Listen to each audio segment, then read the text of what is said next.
Hi, everybody. I want to talk with you today about having a vision for your family.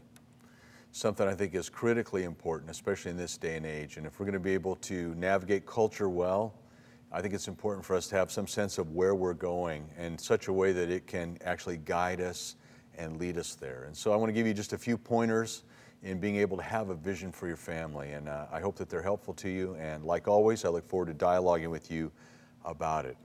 Of course, a vision is not maybe as simple as it sounds, as it involves, some inner work, it involves some speculation, it involves a little bit of meditation, of working and so on, but a real vision will have these aspects to it. It first of all is God-inspired. It's something that God creates in us, which is why it's so very important that we learn how to engage Him in prayer over our family. I mean, I can't say enough how very important it is to learn to be able to hear God answer the question, what is your kingdom purpose for this person? Because the vision that He gives us for our family is going to emerge out of that thing. Secondly, a real vision is acted upon. It's got behavior kind of comes with it. It's the kind of thing that inspires us to do something. It isn't just a catchy phrase. I have a friend, his vision for his family is to be a blessing. He even had t-shirts made for his family that say, be a blessing, which is a great phrase, but what they did was they then took the t-shirts and they did something with it. They wore them and they acted it out. So a vision is going to have some kind of action or something for us to do. It's going to shape our behavior. And then the third thing that a vision is it's transformational. It's taking us somewhere. It's shaping our lives and making us into something. There's, I think, three different levels. There's the information level. And sometimes in parenting, we think about the informational part. I want my kids to know this. I want them to know right from wrong. I want them to know Bible stories. And we want to put information in them. And there's nothing wrong with that. But it has to go farther. Some people will say, okay, I'll take the second step. And I'm going to make it conformational. And so I'm going to make sure that your behavior is a certain way. I'm going to focus on your behavior. And certainly that's a valuable thing as well. And I think that in all candor, a lot of my parenting, when my kids were little, I worried about those two things. Do they know the Bible story and do they act like good Christian kids? And that's, again, all fine and well, but we really got to get to the third thing. If it's a real vision from God for our family, again, it's God-inspired.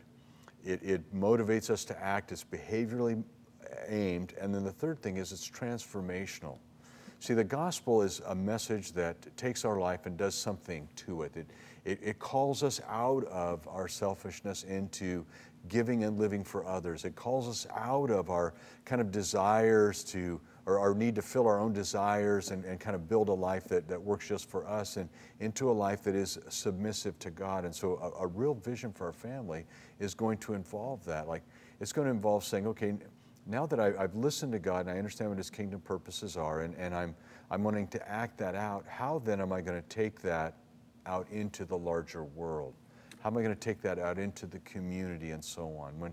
For my generation, we thought about the world as kind of having two parts to it. There was the secular and the sacred. I worked here and I went to church here. And this was the better world, and although this was the real world. And every Sunday, I leave this world and I come to this world. And if I'm a good Christian, I'm helping other people leave this world and come into this world.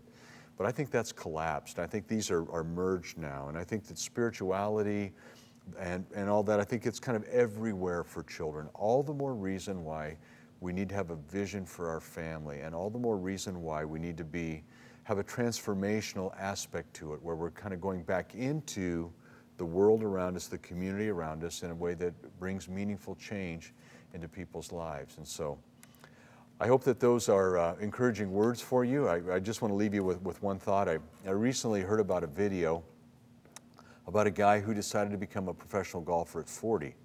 And what they said to him was, you can't become a professional golfer at 40. It's way too late. If you're going to become one, you have to start at 12. 12 is the last age at which you can make that decision, because if you don't start learning it at 12, you'll never be that when you're 40. Now, in point of fact, the man at 40 actually did become a professional golfer and did play on the PGA Tour. But hearing about that made me think about two things. One is the incredible pressure on our kids today to kind of measure up and be something. The second thing it made me think about was how actually important it is to begin at a young age to sow into a young person's life a vision for what they can be and what God might have for them. So I hope that this video has been helpful to you. I hope it's encouraging and inspiring. I'd love to hear your thoughts on it and dialogue with you. So thanks for watching.